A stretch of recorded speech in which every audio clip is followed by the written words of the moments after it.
Hey, it matters where you watch the Super Bowl. I'm Joe Terosian, and this is RamView. It's hot out there, but let's blow them off the line of scrimmage. Headline,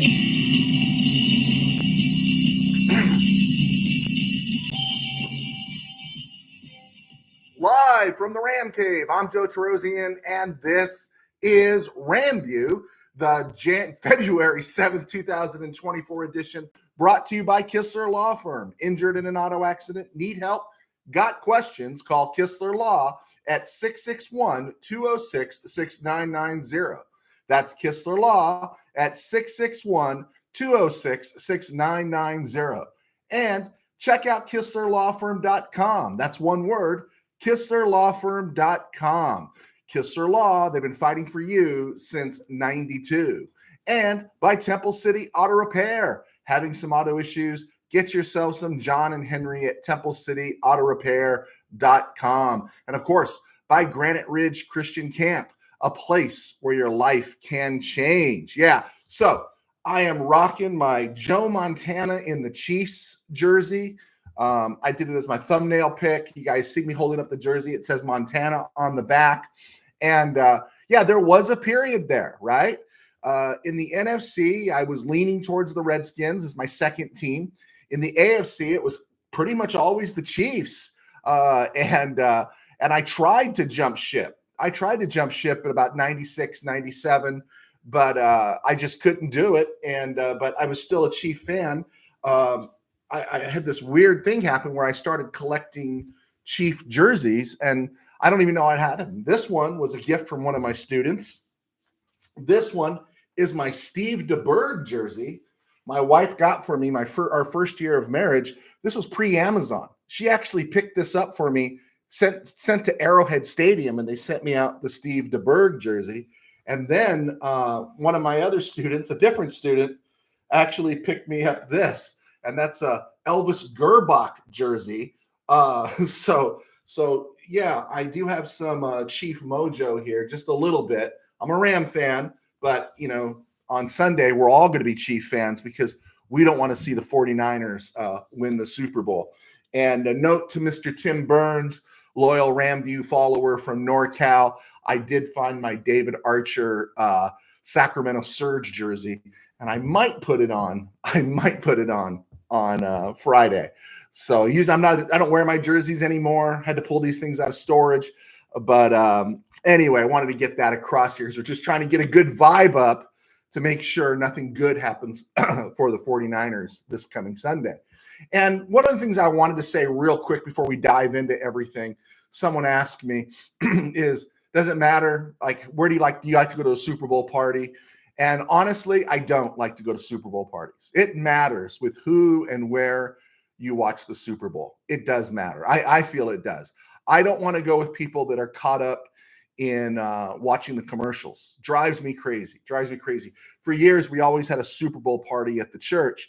And sometimes people would say, oh, Pastor Joe, it's just because you're a sports writer. That's the reason why you want to have a Super Bowl party. And I said, no. I said, if it was up to me, we wouldn't have any party. I'd be watching this game alone by myself. And if I had a choice of watching the game on a 70-inch flat screen to see the Rams play in the Super Bowl, a 70-inch flat screen hanging on the wall with a bunch of people who didn't care, or watching it with a 13-inch black and white alone in my room, I would choose the 13-inch black and white alone in my room because I don't want to be around riffraff when watching the Rams play in the Super Bowl, or the Rams in a playoff game, or in the Rams in an important game. I'm very careful about who I watch a game with, and I have watched several Super Bowls alone. Last spring, my guys that I worked with at the Mid, they asked me if I wanted to go with them to Vegas this year to watch the Super Bowl, and I've been saying no for years, and I hadn't never said yes to them, and finally I said, well, I don't think the Rams are going to go to the Super Bowl this year, so I'll go. And so yeah, I'm actually going this year to a big event out in Las Vegas for the Super Bowl. I won't be in the stadium, but we'll be at the Super Bowl and stuff, and I'll let you know what it's like. But yeah, man, you got to get rid of the riffraff, man. You don't want to watch. I don't want to watch football with people who aren't into it, especially the Super Bowl, right? Yeah. Anyway, let's get out of that. Let's get into some Rams stuff. One of the things I've been pushing this season is this offseason is the Rams wanting the Rams to extend Ernest Jones. He's going into the last year of his rookie contract, and he played so well. And I had that little discussion with Jay Youngblood 53 on Rams Rule about I like the idea of the Rams maybe using Ernest Jones in a more creative fashion, and we had some disagreement on that, but that's okay. He made some great points, but I still love Ernest Jones, and I think he's slated, if not now, but as time goes on and Aaron Donald gets older, he's the spiritual head of this defense. And I just go back to I understand the off-ball linebacker isn't worth much these days in terms of finance. But and I'm not saying Ernest Jones is him, but if you're a longtime Ram fan, remember the pain of seeing London Fletcher put together all the numbers for his Hall of Fame career with Buffalo and Washington after the Rams let him walk, and how good of a player London Fletcher was and deserves to be in the Hall of Fame. I'm not saying Jones is at that level, but it does bear examining what it would cost to keep Jones and where he's at right now. According to PFF, Pro Football Focus, kind of the Bible for a lot of people, and you got to take it with a grain of salt, Ernest Jones graded out as the 11th best linebacker in 2023. Number one was, of course, Fred Warner, right? And then you had above him also, you had in that top 10, you had the Saints, Demario Davis, the Seahawks, Bobby Wagner, both players that are kind of aging. Then you had C.J. Mosley of the Jets and T.J. Edwards of the Bears. And then because he's so talked about and he is well paid, Roquan Smith, former Bear with the Ravens, and his running partner, Patrick Queen, who is a free agent, and he graded out at 23. Roquan Smith graded out at 15. So my thought was, okay, a guy like Patrick Queen, what is he? What's his market value? Queen was a first-round pick out of LSU, 28th overall in 2020, and now he's an unrestricted free agent. And I was trying to see, what does the market project him at? And I went to a couple of sites, and his value on the market this year is 5 years, 92 rocks. I mean, 5 years, 92 million. That's 18 and a half rocks per season for him to play off-ball linebacker for you. And that's pretty pricey there, right? And especially when you consider, according to PFF, he graded number 23 overall to Ernest Jones, number 11. Fred Warner makes the most. He's making 19 rocks a year. Tremaine Edmonds, who didn't have a great year, I think with Chicago, he made 18 rocks, and C.J. Mosley made 17. Don't get me wrong. I want Ernest Jones re-signed. But even if he put together a season better than this last one, right? Let's just say from inside rushing, he got 10 sacks or got 3 or 4 interceptions and just continues to do what he does, lead the team in tackling, make tackles for losses, all those things, right? And everything. I don't know if he led the team in tackles, but plus 100 tackles. There we go. And he does all those things, and he improved upon it. I would never want to pay an off-ball linebacker 18 rocks per season. Just not. You just don't want to pay him that, right? And so I thought, well, what would you pay? And I'd love to hear what somebody else thinks. What would you pay to keep Ernest Jones? Would you really go into the 90 million over 5 years? Or would you think, man, I want to be safe here? Bobby Wagner, the 1 year the Rams had him, and of course it was a deal that was structured so the Rams could get out of it. It was a 2-year deal and everything. In his 1 year with the Rams, Bobby Wagner made 11 rocks. Of course, that was kind of the coming home deal and everything. I can't imagine Ernest Jones signing for 11 million. So I'd love it if he signed for 11 million a year, but I'd go up to 13 for 3, right? 3 years, 39 mil for Ernest Jones. Does that sound out of the question? That doesn't break the bank. But he's not going to be Bobby Wagner in his prime. We know that. He's probably not going to be Fred Warner, who's in his prime right now. We know what we got in him. It's not bad. It's not bad at all. And he's key to this team.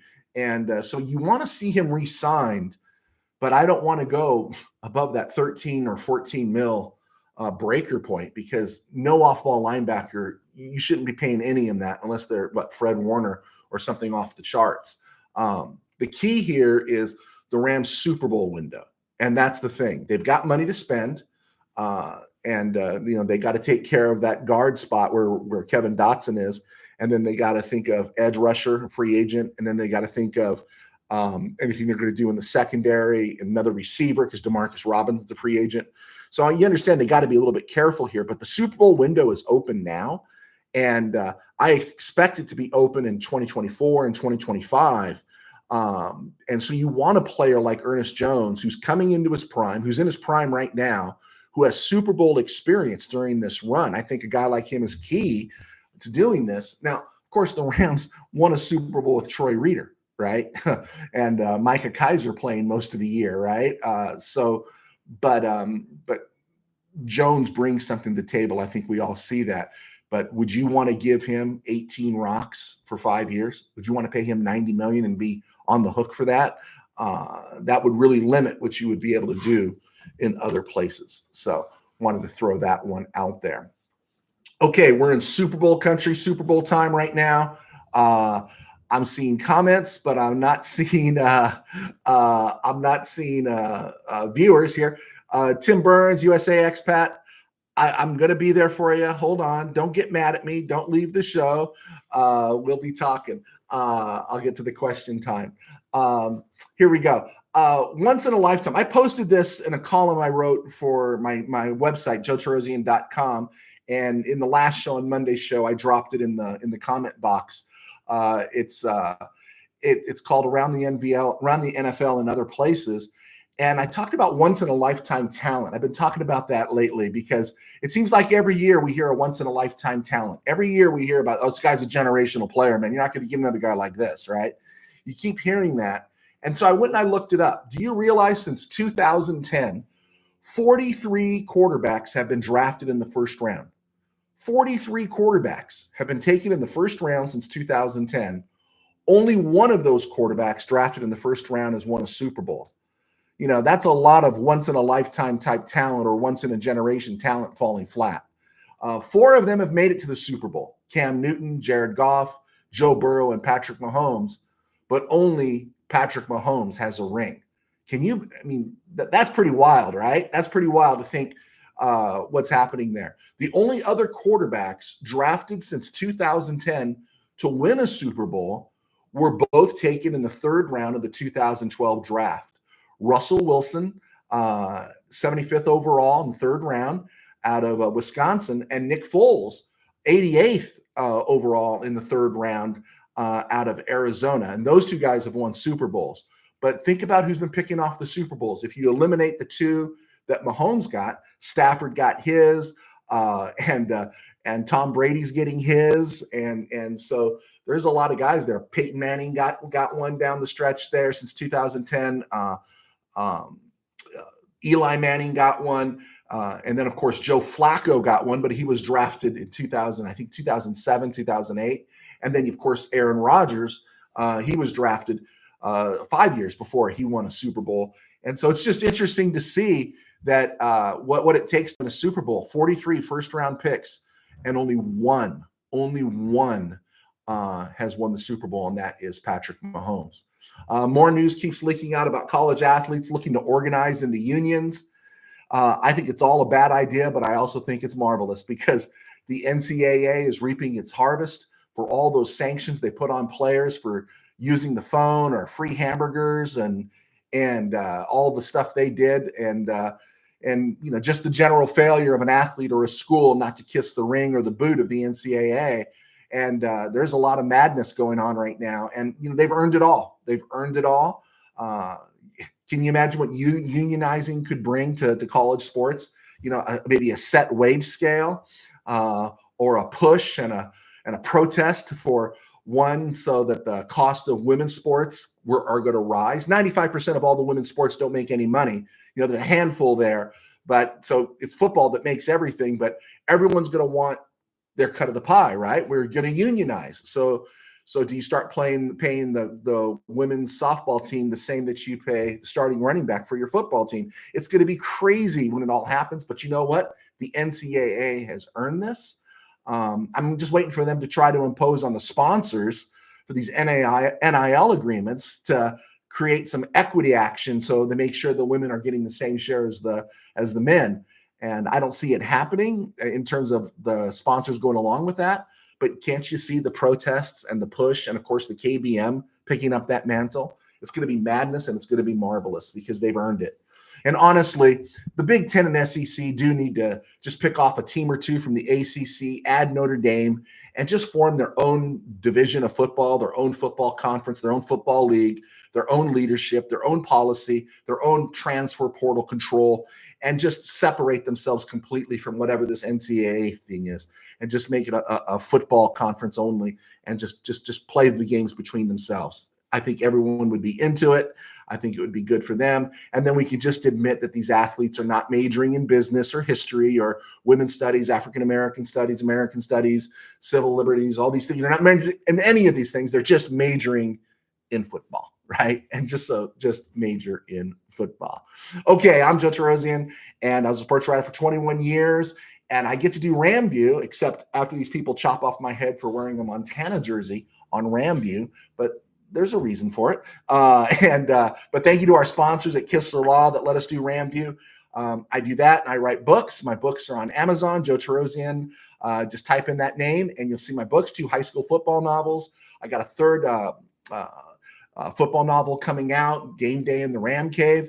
I hope to get that out very, very soon, as well as some other works. And you're going to see in those other works that what I do with RamView and my writing is keeps me employed doing my day job as I pastor a very small church in Burbank called Burbank Faith Nazarene. And you can find us right here on YouTube at Burbank Faith Virtual. And we'll go from there. All right. I did have someone throw me a question kind of loosely, and I can answer it. I was asked, do I get mad if somebody lifts my stuff? And I said, I'm not aware of anyone lifting my stuff.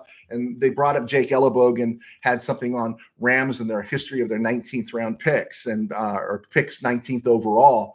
And yeah, I had that about a month ago. I think I put that on our website, and I talked about it here, talked about George Andrews and Alex Barron and all that stuff. But I don't think Jake Ellenbogen lifted it from me. I really don't. I don't want to go down that road. The guy's pretty thorough. You could tell he does his homework.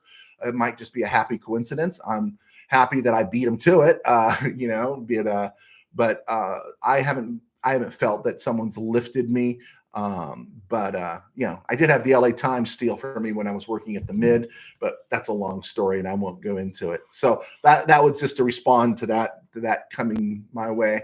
And let's look and see if we got these questions. Tim Burns is calling blasphemy. It is a Joe Montana jersey, but it's a Joe Montana jersey with the Chiefs. Okay.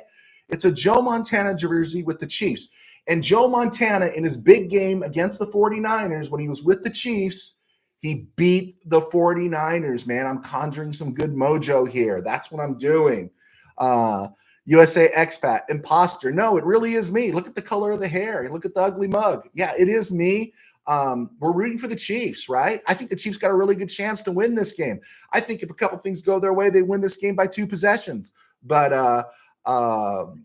yeah, I am rooting for the Chiefs. And this is about Joe Montana and the Chiefs beating the 49ers.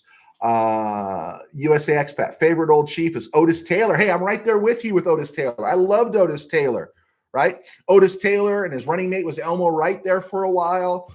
Morris Stroud, the tight end, put in some Ed Podolak and some Wendell Hayes. I miss the Mike Garrett years in KC.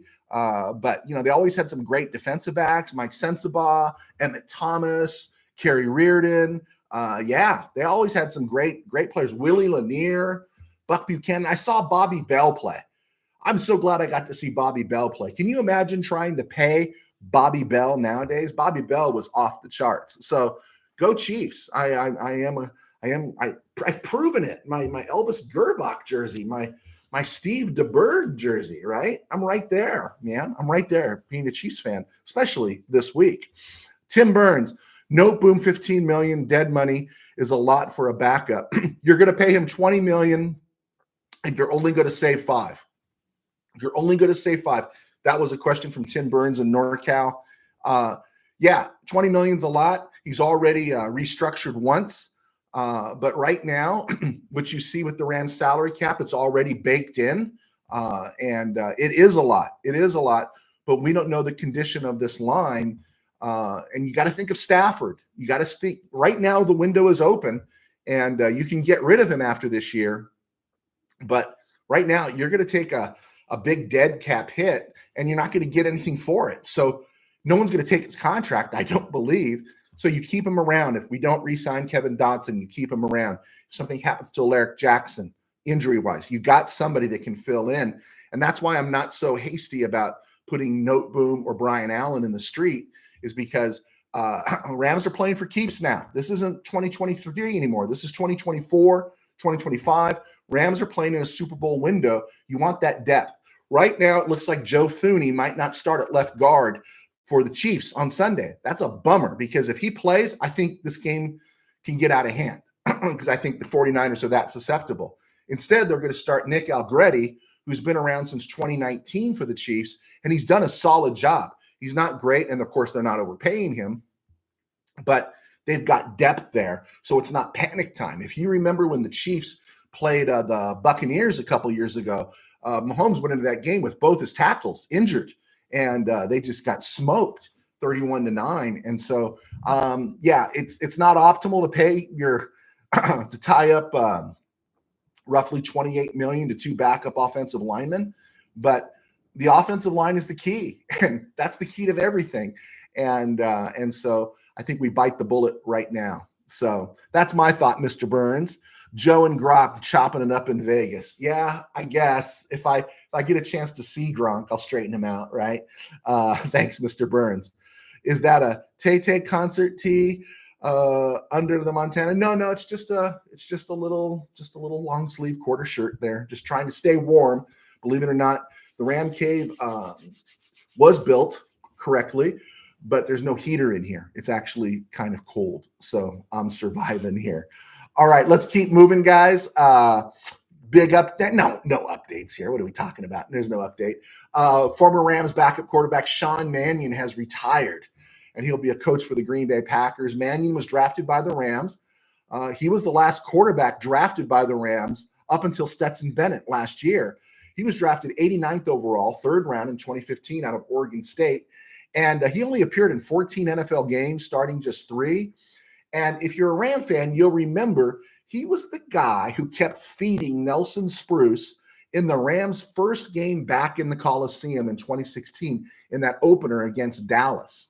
And we won that game. I think, what was the name? Fathead, the guy that returned the opening kickoff for the Cowboys for a touchdown. And then the Rams came back, and that was the Nelson Spruce night, right? Everyone fell in love with Nelson Spruce. And just shows how cruel the NFL is, right? Neither Nelson Spruce or Sean Mannion made much of an impact. But, hey, Sean Mannion is making a career out of it, so good for him. There are those ties there with LaFleur because he was with the Rams for a while as well. So Mannion is on the track for his coaching career. Looking at some early mock drafts for the Rams, there's going to be a time after the Super Bowl that I would love for you guys to go to the NFL mock draft database, PFF. There's all kinds of mock draft sites out there, simulators. Run your own mock draft and you send it to me, and I promise I will post it on my website and I'll talk about it here. That'll be a lot of fun. It's always fun to speculate. So I don't want to get too deep into it this side of the Super Bowl, but I saw an initial mock draft in January, and it had the Rams taking Kool-Aid McKinstry out of Alabama at number 19. That's provided the Rams stay there at 19. And then Daniel Jeremiah came out with the idea in one of his mock drafts that he had the Rams taking an edge player, Leatua out of UCLA, but he also made a comment that if the quarterback is available there, it means if a Penix or Bo Nix or somebody drops to that spot, that he could see the Rams taking a quarterback. As much as I respect Daniel Jeremiah, I just don't see that. I just don't. And of course, we could be wrong, but I don't understand why the Rams would draft for 2026 or 2025 when you're in a Super Bowl window in 2024 and 2025, right? My feeling is with this draft, you want to get as much depth and pop on a couple of draft picks like we did in this last draft to be starters. and build for the window being open now, not what you're going to do when the window begins to close when Matthew Stafford decides to hang it up. So I didn't agree with that one. But then yesterday or Monday, Lance Zierlein from NFL.com, and he's a pretty respected guru as well, he did his mock draft, and he listed the Rams as taking a cornerback, Nate Wiggins, out of Clemson. And I didn't know much about them because Clemson was kind of off the radar this year and last. But Wiggins is described by Zierlein as a long defender with exceptional long speed and above average agility to match up against a variety of receivers. That's pretty good. 6'2", 185. He could fit the Ahkello Witherspoon slot really well, or spot really well. His one thing that works against him, he's not great against the run. But then again, as the Rams defense, what are we asking him to do? I think we really want him to be great in coverage. One NFC scout, I'm just quoting it here, it was on Zierlein's site, says of Wiggins, he has better physical talent than Devon Witherspoon. Remember, Witherspoon was drafted and played exceptionally well for the Seahawks this past year. So he says he has better physical talent than Witherspoon. But the NFC scout says he doesn't have the same level of dog in him. And that's probably the biggest difference right now. I think Wiggins is a better prospect, though, than Devon Witherspoon. But did you see that little line in there or hear that little line that says that Wiggins doesn't have that dog in him? And, man, that's always a red flag, right? You want somebody that's hungry, right?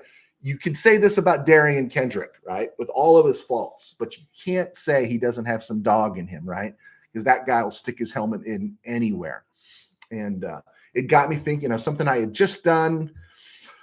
Maybe in January, I talked about the Rams and their cornerbacks. And so what I did was I went back to the 1966, which was the year of the first common draft between the AFL and NFL. The merger deal had been struck and all the signing wars were over. So there was one common draft. It was the year Tommy Nobis was taken first overall. And so I went and I started in 1966 all the way up to last year.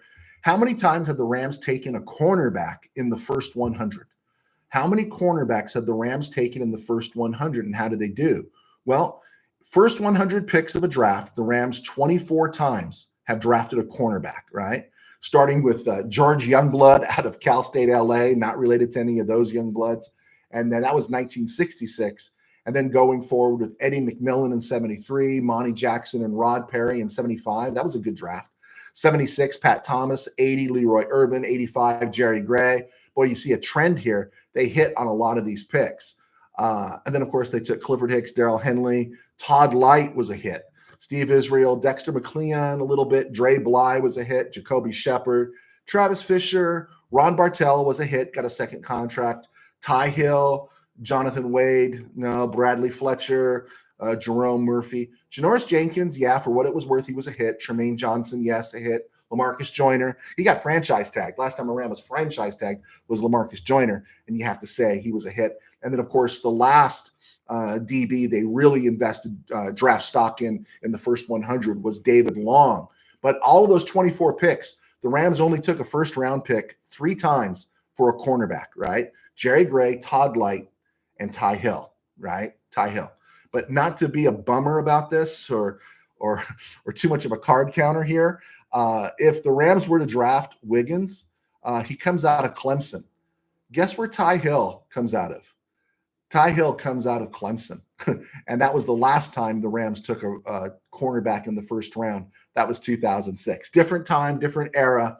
But, I don't know if we want to repeat that because the Ty Hill experience was a major, major bummer where the Rams drafted him 15th overall. So just something to think about when you start getting into, hey, the Rams are going to draft a corner. They've had some really good success because Eddie McMillan, Monty Jackson, Rod Perry, Pat Thomas, Leroy Irvin, none of those guys were first-round picks.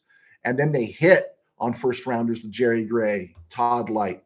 Dre Bly wasn't a first-round pick. Ron Bartell wasn't a first-round pick. Neither were Jenkins or Tremaine Johnson in 2012. So they've hit in the later rounds with these corners before.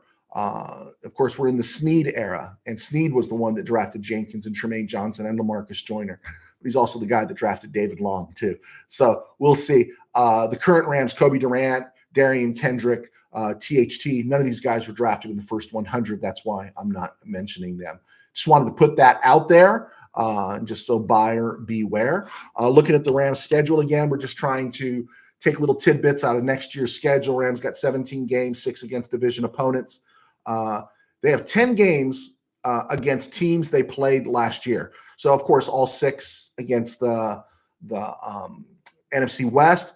And, of course, I'm counting the playoff game against the Lions, but they also faced the Packers, Eagles, and Saints. The Rams were 6-4 against all these teams.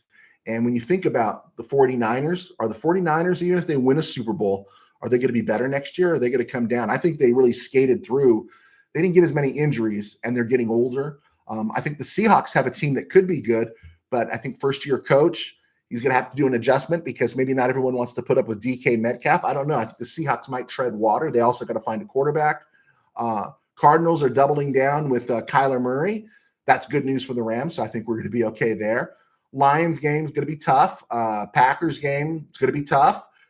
Eagles game might not be as tough as it was a year ago. Again, they're back here at SoFi, and I think the Eagles, they just feel like they're in trouble. And I think Jalen Hurts really needs a bounce back. And then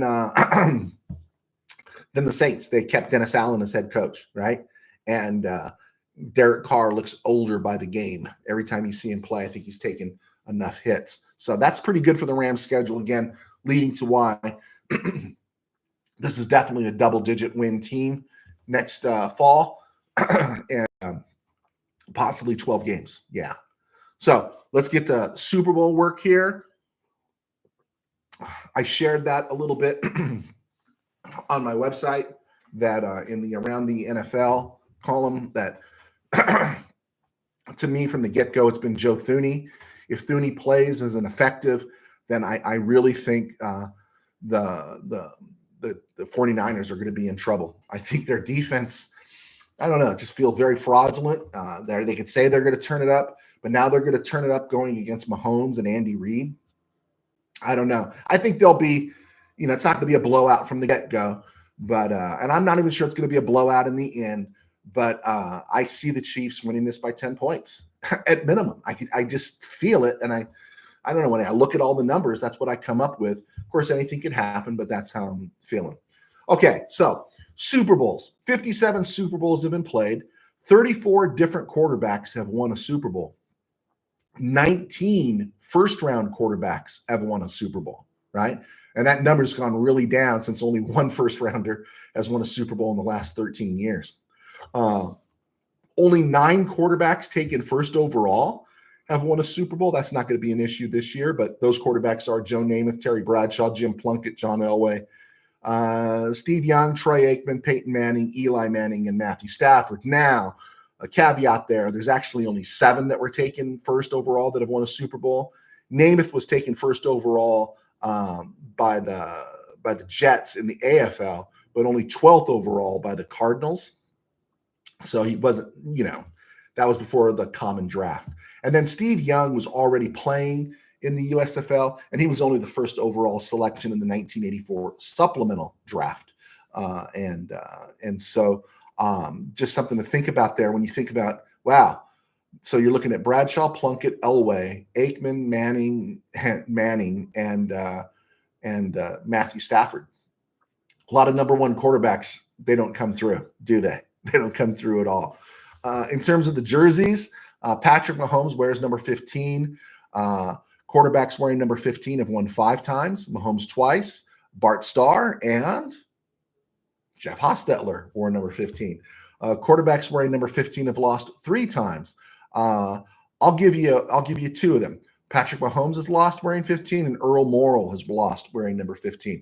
Does anyone else know who wore number 15 and lost a Super Bowl? You should. You shouldn't have to look it up. Quarterbacks wearing number 13 have won once. That was Kurt Warner. That's Brock Purdy's number. And quarterbacks wearing number 13 have lost 3 times. Warner twice and Dan Marino. And this is something I thought was also interesting too. The only quarterback to win wearing number 13 is Kurt Warner, who played at Northern Iowa. Brock Purdy wears number 13, and he played at Iowa State. Obviously different schools, but I thought it was kind of interesting. Same number, Iowa. One was an undrafted free agent in the NFL. The other one is Mr. Irrelevant. He's one pick away from being undrafted free agent in the NFL. And I got to believe, don't you have to believe there's somebody, there's some screenwriter somewhere working on the Brock Purdy story right now, right? Because I can't help but believe that within 3 or 5 years, if Brock Purdy wins a Super Bowl, right? If he wins a Super Bowl, the Brock Purdy movie will begin production very soon. And my agents will call your agents, my people, your people, and we'll start looking to see if Zac Efron can play Brock Purdy, right? So something to keep an eye on there. All right. I think we're wearing this thing down a little bit here. Real quick, Matthew Stafford celebrates his 36th birthday today. Matthew Stafford turns 36. He was born on this day in 1988. I thought it was kind of interesting that Patrick Mahomes, he got all the credit initially because he was winning Super Bowls and doing things in the spotlight for the Chiefs. But Patrick Mahomes got all the credit for the no-look passes originally, the sidearm throws, all those unique throws. He got the credit. But then Patrick Mahomes was saying that he took all that from Matthew Stafford. And because Stafford was in Detroit, all those years, no one really knew. And I'll be honest, I didn't know either. I didn't know. I saw Stafford play, but you only saw him play a couple times a year. Otherwise it was usually highlights. And I thought it was interesting that Mahomes was saying he copied Matthew Stafford's game, and I thought that was pretty cool. Again, you know where I stand on Stafford, but happy birthday to him. We're not on the air tomorrow, but we want to say happy 34th birthday to Johnny Hekker, right?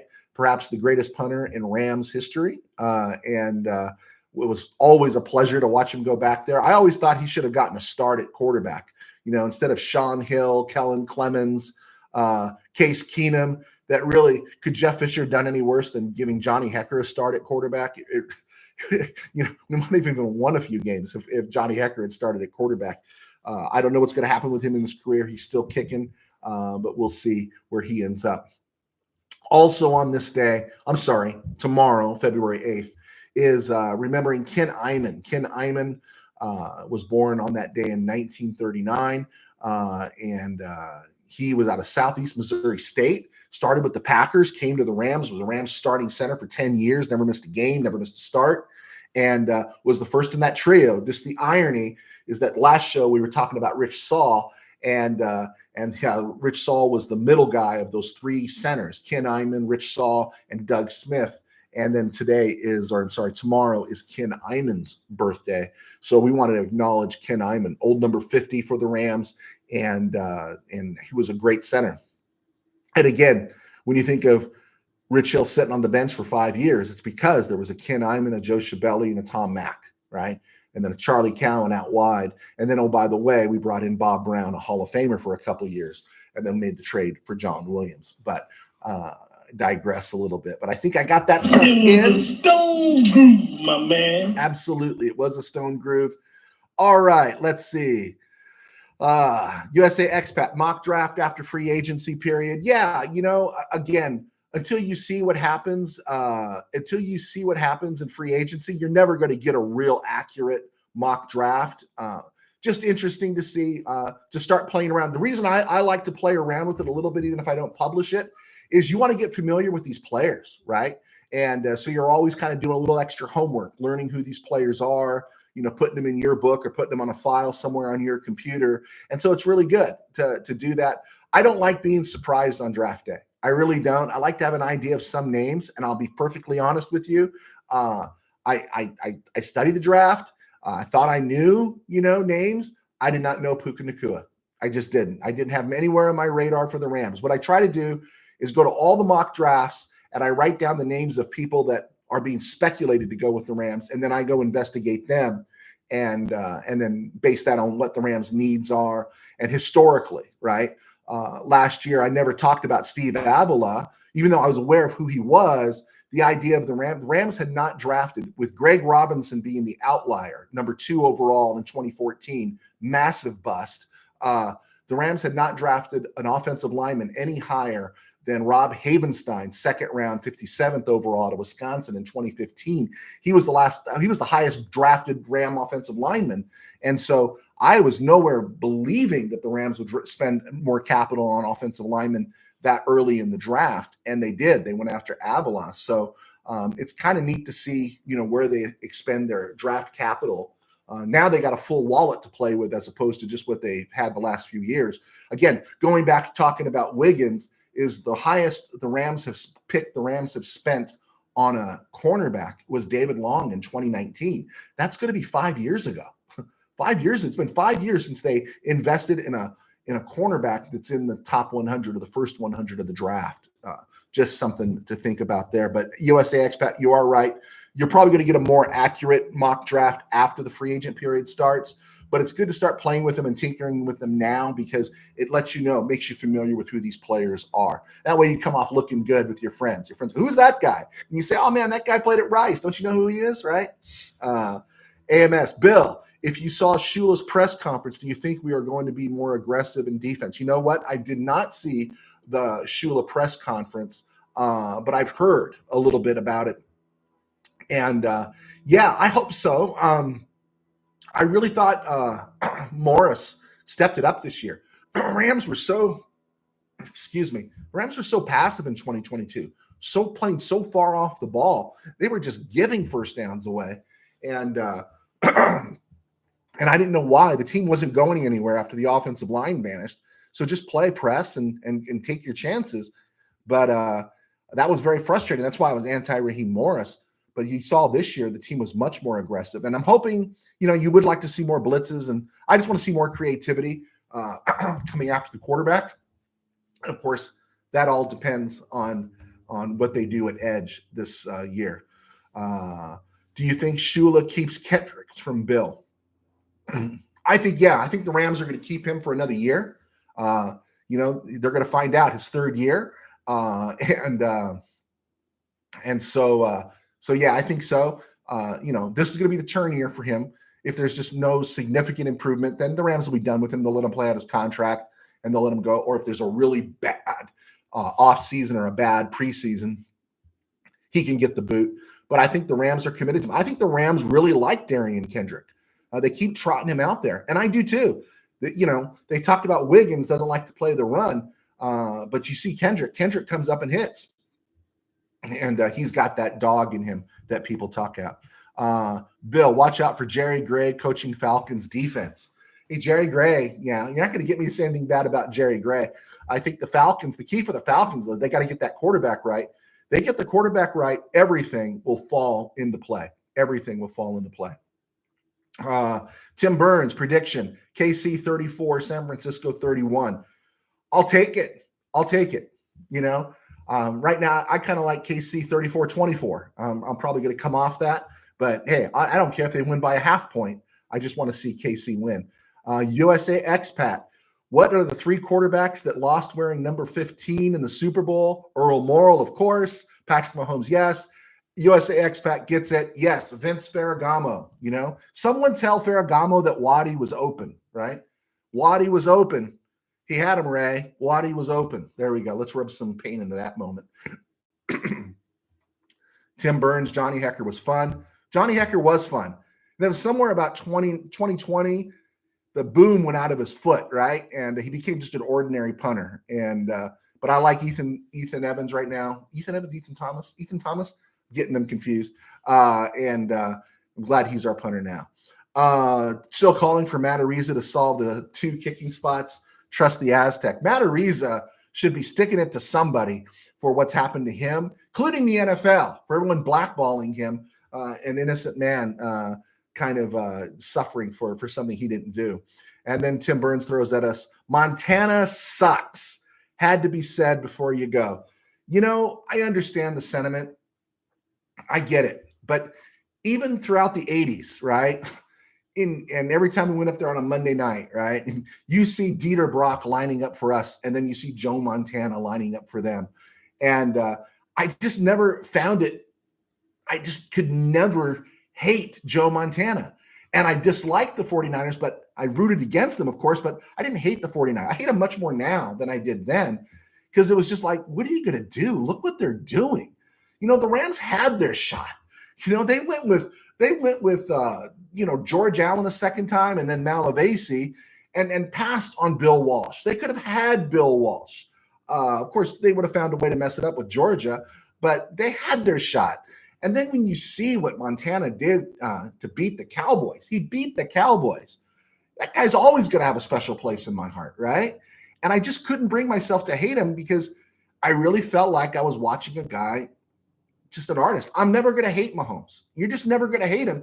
You're just going to find a way to I got to appreciate this guy while we're watching him, And now, I'm not rooting for Brock Purdy. I'm not rooting until he gets hurt, but I'm never going to root for him.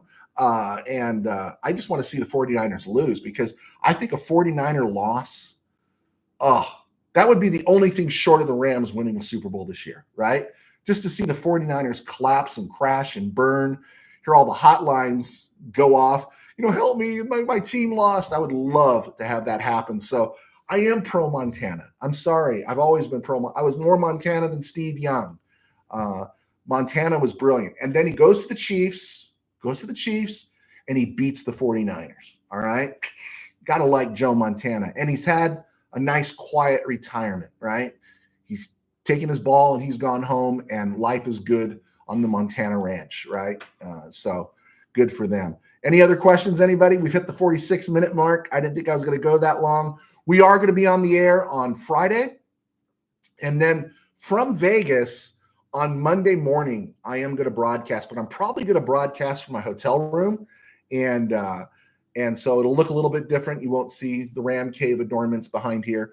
But thank you guys for sticking with us. Please, if you haven't subscribed, please subscribe. We've got a lot of momentum there. Check out Spotify. Check out joechirosian.com. On the off days, I always try to post a little column here and there. And love your thoughts, love your questions. And yeah, I think so. I think we're good. All right. Bill Alajaji prefers San Francisco over JC. Yeah, because Bill Alajaji, you are a Raider fan. You're a Raider fan. Can I just, JC, I know you meant KC, right? Can I just encourage you, Mr. Raider fan, get a quarterback, and then come on this board and start talking your neck, right? If you're coming at me with Aiden O'Connell, I mean, come on, right? I wonder how Max Crosby's going to feel if yes, he fought to get Antonio Pierce as his HC, but how are they going to feel if Aiden O'Connell's their quarterback next year? Yeah, that's going to be tough. Go make a deal. Go get Justin Fields. All right, guys, I got to go. God bless. Take care. And we will talk to you soon on Friday.